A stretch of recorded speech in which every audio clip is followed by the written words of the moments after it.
On va maintenant parler un peu d'économie. Les Français sont mieux protégés contre le surendettement. C'est ce qui ressort du premier bilan de la loi Lagarde, 6 mois après son entrée en application. En parallèle, le profil des personnes qui croulent sous les dettes a changé également. Les jeunes et les propriétaires sont davantage concernés. Explication d'Hélène Grégoire et Fanny Augustin.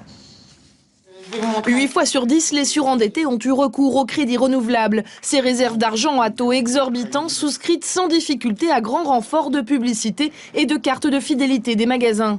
Pour limiter ces dérives, depuis 6 mois, la législation renforce l'information et la protection des consommateurs, nécessaire surtout lorsque l'on sait que 2 voitures sur 3 et un quart des téléviseurs sont achetés à crédit.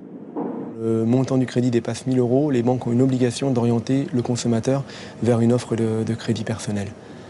Donc les banques sont incitées par la loi Lagarde à plus ou moins se détourner des crédits renouvelables pour aller vers des offres de crédit personnel qui vont coûter moins cher aux consommateurs.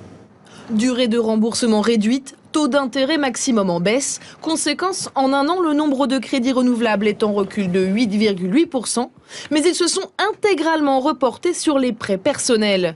La loi prévoyait aussi la création d'un fichier qui recense l'ensemble des crédits souscrits pour chaque particulier. Trop compliqué à mettre en œuvre, le gouvernement devrait renoncer à l'appliquer. En France, c'est déclaratif, donc vous pouvez en quelques instants contracter plusieurs prêts sans déclarer que vous en avez déjà souscrit 17. C'est ça le grand vice.